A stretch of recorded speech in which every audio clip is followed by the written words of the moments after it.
மறக்காம சர்ப்ரைஸ் பண்ணுங்க. தேங்க்யூ. ஒரு ஆள் புஸ்தகம் எழுதுகிறாரு, நீ புஸ்தகம் எழுதுகிற மாப்பிள்ள நல்லாரு அப்படின்னு சொல்கிறதோட நிறுத்திக்கலாம். அப்புறம் அந்த புத்தகம் அப்புறம் சமூகத்தில் நிற்க வேணாமா அப்படின்னு ஒரு கொஸ்டின் இருக்குல்ல, அது நிற்குதா இல்லையான்றதை வந்து வாசகன் பார்த்துவான். ஜெயகாந்தன் ஒரு தடவை நாங்கள் திருவண்ணாமலையில் கூப்பிட்டப்போ அவர் சொன்னார், ஒருத்தன் வெளியிடுறான் ஒருத்தன் வாங்கிக்கிறான், எவன்டா படிக்கிறான் அப்படின்னு கேட்டார்.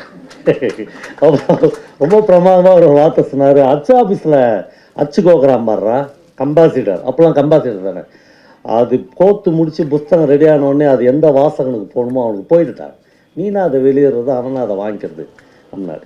அப்போ இந்த வாங்கிக்கிறது வெளியிடுறதெல்லாம் என்னென்னா ஒரு செலிப்ரேஷனுக்கான ஒரு சின்ன குறியீடு மட்டும்தான். ரொம்ப சமீபத்தில் இந்த ப்ளூ மணாலிக்கு வந்து ஒரு ஷூட்டிங்காக என்னை கூப்பிட்டாங்க.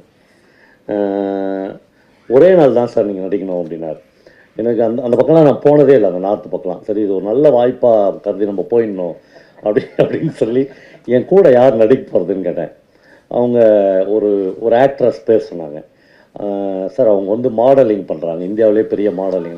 நான் சொன்னேன் அவங்களாம் வேணாம் சார், என் ஒய்ஃபை கூட்டின்னு வந்துட்டுமான்னு கேட்டேன். சார் அண்ணா அக்காவாக வராங்க சார், ஐயோ எங்களுக்கு இதை விட சந்தோஷம் வேறு. எனக்கு வேறு பிளான் இருந்துச்சு. அதனால் நாங்கள் 2 பேரும் அந்த குளுமனாவெல்லாம் போய் அவங்க வந்து ரொம்ப சந்தோஷமாக இருந்துச்சுங்க. அந்த மாதிரி ஷூட்டிங் இருந்துச்சுன்னா வாழ்நாள் முழுக்க நடிகனாகலாம். என்னென்னா ஒரு பெரிய ஹோட்டலில் ரூம் போட்டு கொடுத்தாங்க, ஒரு கார் தனியாக கொடுத்துட்டாங்க, அப்புறம் ஒரு ஹிந்தி பேசுகிறவன்னா நம்மளுக்கு கார் ஓட்ட வச்சாங்க, அதே சந்தோஷமாக இருந்துச்சு. அப்புறம் ஒரு வாரம் ரெஸ்ட் எடுக்கிறது சாப்பிட்றது, அவ்வளோதான். எப்பயுமே ஷூட்டிங்க்கு வந்து கூப்பிடவே இல்லை. 7ஆவது நாள் சாயங்காலமாக என்னை அந்த ஷூட்டிங் கூப்பிட்டு 2 மணி நேரத்தில் ஷூட்டிங் முடிச்சு 16 மணி நேரம் ட்ராவல் பண்ணி அப்புறம் ஃப்ளைட் பிடிச்சலாம் ஊருக்கு போங்க சார். நாங்கள் இந்த 5 நாள் எங்களுக்கு கொடுக்கப்பட்ட அந்த 5 நாள் அது என் லைஃப்பில் கிடைச்ச பெரிய வரம். அது என்ன படம், அதில் நான் என்ன நடித்தேன் அதெல்லாம் மைண்டில் இல்லை. இந்த 5 நாளில் நான் எழுத ஆரம்பித்தேன்னா அங்கே இருந்த பூக்கள் அது இல்லை. 2 வித்தியாசமான அனுபவங்கள் வந்து எனக்கு அப்படியே தேங்கி நிற்கிது. ஒன்று வந்து அப்படியே பரவசம்னாங்களே அந்த மலைகளை பார்த்து அவர் எழுதியிருக்கார். அவர் வந்து ஆல்ப்ஸ் மலையினுடைய அந்த அந்த பரவச நிலையை எழுதியிருக்கார். அப்படி ஒரு உச்சிக்கு போனோடனே டவர் எடுத்துச்சு என் ஃபோன் 1.5 நாள் பொறுத்து. டக்குன்னு யாரோ ஒரு குரல் அப்படி கேட்டுச்சுன்னா பயங்கர கிளர்ச்சி அடைஞ்சிருவோம்ல நம்ம. 1.5 நாள் ஃபோனே வரல, திடீர்னு ஒரு ரிங் ஆகுது. ரிங் ஆனோடனே அந்த உச்சி மலையில் நின்று நான் அந்த ஃபோன் எடுக்கிறேன். யாரோ ஒரு முக்கியமான ஃபோன் வருது அப்படின்னு. அது ஒரு பெண்ணின் குரலாக இருந்தால் இன்னும் நல்லாயிருக்கும் அப்படின்னு அப்போ தோணும் நம்மளுக்கு, அந்த தனிமை. அப்படி ரிங் அடித்தோடனே, ஆனால் நான் கறிக்கடை குமாருக்கு பேசுகிறேன்னா 380 ரூபா கொடுக்காதே போயிட்டு நான் ஊருக்கு போயிட்டேன்னா டக்கு கீழே இறங்கி வந்துட்டேன். என்னென்னா நீங்கள் பரவச நிலை அடையதான் அப்புறம் கறிக்கடைக்காரனுக்கு 380 ரூபா கொடுக்காத போயிட்டீங்கன்றதுல அதான் லைஃப், அதான் வாழ்க்கை. அது வந்து நீங்கள் எங்கே வேணா போ, எந்த பரவச நிலை வேணா காசை கொடுத்து போடா அப்படின்றதுக்கு இல்லை. அவனுக்கு தெரியாதுல்ல நீ வந்து குளுமணாலிக்கு போய்க்கிற, 5 நாள் ரெஸ்ட் எடுத்த, தயாரிப்பாளர் காசில் ரெஸ்ட் எடுக்கிற, அதெல்லாம் அவனுக்கு தெரியாதுல்ல. காசை கொடுறா நான் ஏன்னு அர்த்தம் அதுக்கு. அது ஒரு பிரமாதமான எக்ஸ்பீரியன்ஸாக இருந்துச்சு. 2வது ஒரு சாமியாரை பார்த்தேன் நான் அந்த குளுமணாலியில். பார்த்தோன்னே ரொம்ப கேஷுவலாக வந்து காசு கேட்டார், பிச்சை கேட்டார். உண்மையிலே நான் பாக்கெட்லாம் கை வச்சு பார்க்குறேன், காசு இல்லை. அவர் வந்து நான் இப்படி பார்த்து சாரி அப்படின்னேன். அவர் ரொம்ப கேஷுவலாக, don't worry I have Google பே அப்படின்னாரு. சத்தியமாக நான் அசந்துட்டேன். நான் டோன்ட் வரி, ஆமாம் நான் பொய்க்காக இந்த மேடைக்காகலாம் ஒரு வார்த்தை கூட சொல்ல. Don't worry I have Google Pay sir அப்படின்னாரு. அசந்துட்டேன் நான். இந்த 2 மாறுதல்கள் இருக்குதுல்ல, இல்லை கொடுக்கல.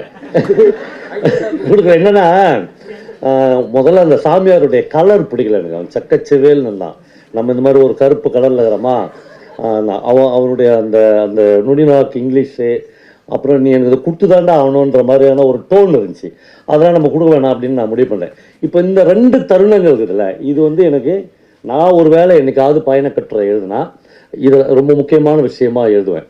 இந்த மாதிரியான ஒரு இடம் வந்து இந்த புத்தகத்தில் இருக்குது. அது வந்து என்னென்னா, இவர் இங்கெல்லாம் அலைஞ்சி கிளைஞ்சி அப்புறம் இந்த வெளிநாட்டுக்கு போயிட்டு வர்றதுக்கு இல்லை, ஐநாவுக்கு போகிறது ஒரு முக்கிய விஷயம், அந்த அமெரிக்காவுக்கு போகிறது, யூரோப்புக்கு போகிறது, அது ரொம்ப பெரிய விஷயம் நம்ம ஆளுங்க நினச்சிக்கிறாங்க. சாலமன் பாப்பையாவுக்கு ஒரு தடவை அமெரிக்காவுக்கு போயிட்டு வந்தப்போ அமெரிக்கன் காலேஜில் ஒரு பாராட்டு விழா நடத்தினாங்க. அவர் சொன்னார், நான் அமெரிக்காவுக்கு போயிட்டு வரதுனால தான் இந்த பாராட்டு விழான்னா நீங்கள் வந்து அமெரிக்கன் ஏர்லைன்ஸில் தான் நடத்தணுன்னாரு. ஏன்னா அது டெய்லி போயிட்டு வருது, நானே வாழ்க்கையில் என்றைக்கு தான் போயிட்டேன். அது கிடையாது, நீ போய் அங்கே என்ன பண்ண, என்னவா இருந்த எண்ணத்தை கொண்டு வந்து எனக்கு கொடுத்துருக்க, இங்கேருந்து எதை எடுத்துன்னு அங்கே சேர்த்துருக்கேன். இது எல்லாமே இருக்குது அதுக்குள்ள. அது ஒரு விஷயம் இல்லை. அப்புறம் நாம் எழுதுறதுக்கு இப்போ நாங்கள்லாம் அண்ணன் வந்து ராஜபாளையம் அல்லது அந்த சவுத்து ஜோன் வச்சுங்களேன், யுகபாரதி வந்து தஞ்சாவூர் ஜோனுன்னு வச்சுங்களேன். நாங்கள் எங்கள் டிஸ்ட்ரிக்ட்டுக்குள்ளேயே எங்கள் மாவட்டத்துக்குள்ளே இருக்கிற நிலப்பரப்பு இருக்குல்ல, அதையே இன்னும் யாருமே முழுமையாக கடக்கவே இல்லை. அந்த மனிதர்களையே நாங்கள் யாரும் முழுக்க வாசிக்கவே இல்லை.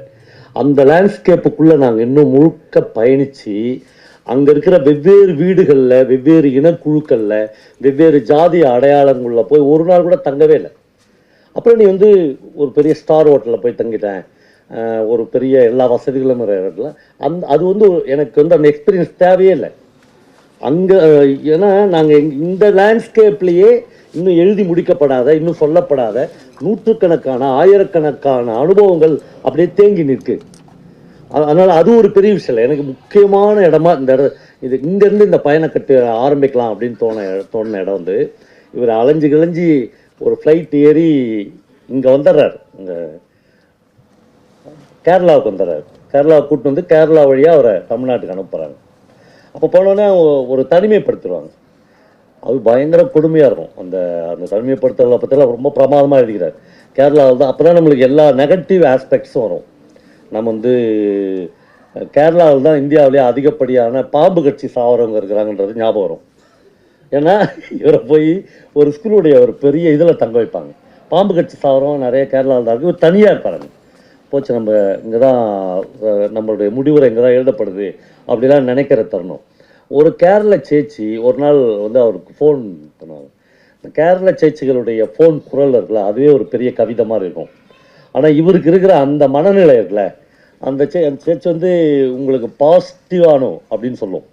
அதாவது கோவிட் பாசிட்டிவானோ அப்படின்னு சொல்லும். இவருக்கு ஒன்றுமே கதி கலங்க, அதிலே ஹார்ட் அட்டாக் வரும். ஆனால் என்ன சேச்சி, ஐ டோன்ட் அண்டர்ஸ்டாண்டிங்னு, உங்களுக்கு பாசிட்டிவ் இல்லையானு அப்படின்னு, உங்களுக்கு பாசிட்டிவ் இல்லை அப்படின்னு சொல்லும். அப்போ தான் தலைவனுக்கு வந்து உயிரே வரும். அப்போது ஏதோ ஒரு குரலினுடைய ஒரு சின்ன நம்பிக்கை வார்த்தைக்குதுல்ல, அதுதான் மனுஷனை ரெண்டாம் தரமாக ஜீவிக்க வைக்குது. அந்த இடத்துலேருந்து தான் ஒரு புத்தகத்தை நம்ம வந்து எழுத ஆரம்பிக்கிறோம். ஒரே ஒரு விஷயத்த சொல்லி முடிக்கிறேன். என்னுடைய ரொம்ப நெருக்கமான என்னுடைய நண்பர்கள் ஒருத்தர் வந்து மம்முட்டி. அவருடைய வாழ்வு அனுபவங்களை வந்து என் ஒய்ஃப் வந்து தமிழில் டிரான்ஸ்லேட் பண்ணிக்கிறாங்க, 3ஆம் பிறை அப்படின்னு. அதில் அவர் ஒரு இன்சிடென்ட் எழுதிப்பார். அதுதான் எக்ஸ்பீரியன்ஸை எழுதுறதுக்கான பிளேஸ் அப்படின்னு தோணுது. நிறைய அந்த எக்ஸ்பீரியன்ஸ் எல்லாமே ரொம்ப பியூட்டிஃபுல்லாக இருக்கும். ஒன்று, அவர் வந்து ஒரு நாள் வந்து கேலிக்கட்லேருந்து கொச்சினுக்கு வந்து ட்ரைவ் பண்ணார். அவருக்கு டிரைவரே கிடையாது இது வரலாம். அப்புறம் மம்முட்டி சார் மாதிரி பயங்கர ஸ்பீடாக கார் ஓட்டின ஒரு ஆளை பார்த்ததே இல்லை. அதெல்லாம் முன்னாடி உட்காந்தனா அவ்வளோதான், இன்னையோட முடிஞ்சிச்சு நம்ம கதை அப்படின்ற நினைப்போடு தான் உட்காருவேன். அவ்வளோ ஸ்பீடாக கார் ஓட்டுவார். அந்த மாதிரி ஒரு மிட் நைட்டில் கார் பறக்குது. திடீர்னு பார்த்தா ஒரு மஞ்சேரின்னு ஒரு ஊருக்கு முன்னாடி ஒரு பழைய துணி மூட்டை மாதிரி ஒன்று வந்து கார் முன்னாடி வந்து விழுது. அது வந்து ஆக்சிடென்ட் அந்த இதில் பிரேக்கில் ஏறி நின்னுறார். 1 இன்ச்சில் அந்த கார் போய் நிற்கிது. அது துணி மூட்டை இல்லை, ஒரு கர்ப்பிணி பெண். அவர் அப்படியே பதட்டம் அடைஞ்சு கீழே இறங்கி பார்க்குறாரு. பர்பஸாக ஒரு ஆள் வந்து அந்த பொண்ணை தள்ளி விட்டுக்கிறான். அவர் பார்க்குறாரு, அந்த பொண்ணை தள்ளி விட்டோம். ஒரு வயசான ஆள் அவனை அடிக்க போகிறாரு. அவன் சொல்கிறான், என் பொண்ணு தான்றான், என் பொண்ணு தான் 2 மணி நேரமாக பிரசவ வழியில் துடிக்கிறான். இந்த பக்கம் போகிற எந்த வண்டியுமே நிற்கல. சரி, இப்படி தள்ளி விட்டாவாச்சு அவனா நிறுத்துவான்றனால தான் நான் நிறுத்தினேன்றார். உடனே அவர் வந்து அந்த பொண்ணை தூக்கி பின் சீட்டில் கடத்திங்கன்னா அந்த ஆளை அவருடைய மடியில் அந்த பொண்ணை கடத்தி வச்சு மஞ்சேரி கவர்மெண்ட் ஹாஸ்பிட்டல் கூட்டிட்டு போகிறார். நைட் 2 மணி அந்த நேரம் போய் ஹாஸ்பிட்டலில் அட்மிட் பண்ணுறாங்க. ரொம்ப ஆச்சரியமான விஷயம், அந்த கட்டுரையில் கடைசி வரையிலும் ஒரே ஒரு ஆள் கூட அவரை மம்முட்டின்னு கண்டுபிடிக்கவே இல்லை. கண்டுபிடிக்கணும் இல்லை, ஒரு வேளை கண்டுபிடிச்சிருக்கலாம். இந்த சமயத்தில் போய் அவரை மம்முட்டின்னு சொல்லணும்னு அவசியம் இல்லைன்னு ஒருத்தன் நினச்சா பாருங்க. ரொம்ப முக்கியமான இடம் அந்த அந்த ஹாஸ்பிட்டலில் வந்து கிட்டத்தட்ட 2 ஹவர்ஸ் இருப்பார். ஒருத்தன் கூட நீங்கள் மம்முட்டி தானே சார், ஒரு ஆட்டோகிராஃப் போடுங்க சார். அப்போ போய் அதை விட அநாகரிகம், மனித இழிவு வந்து வேறு என்ன இருக்க முடியும்? யாருமே அவர் அப்படி ஐடென்டி பண்ணவே மாட்டாங்க. எல்லாம் முடிஞ்சு அந்த பொண்ணுக்கு பிரசவம் ஆகிடும். அந்த பெரியவர் வந்து ரொம்ப நன்றிப்பா, இந்த மாதிரி சமயத்தில் என் பொண்ணை நீ மட்டும்தான் காப்பாற்றின, ஒரு நிமிஷம் இரு அப்படின்ட்டு ஒரு அழுக்கு வேஷ்டியில் இருந்து ஒரு 2 ரூபா நோட்டு, அப்போ 2 ரூபா நோட்லாம் இருந்துச்சு, எடுத்து அவர்கிட்ட கொடுத்து இதை வச்சுக்கோ, ஒரு டீ குடிச்சிட்டு போ அப்படின்னாரு. மம்முட்டி அந்த கட்டுரையினுடைய கடைசியில் எழுதுறாரு, நான் 4 தேசிய விருது வாங்கிட்டேன், எங்கள் வீட்டு கொச்சினில் வந்து பாருங்கள், எந்த தேசிய விருதுகளையும் நான் சோத்தில் மாட்டல. அந்த கிழவன் கொடுத்த 2 ரூபாயை தான் நான் சோத்தில் மாட்டி சொல்கிறேன். அது ரொம்ப முக்கியம். ஏன்னா ஒரு பயணக்கட்டுரையோ அல்லது ஒரு கட்டுரையோ எழுதுகிறவங்களுக்கு எந்த தருணத்தை நாம் எழுத போகிறோன்றது தான் ரொம்ப முக்கியம்.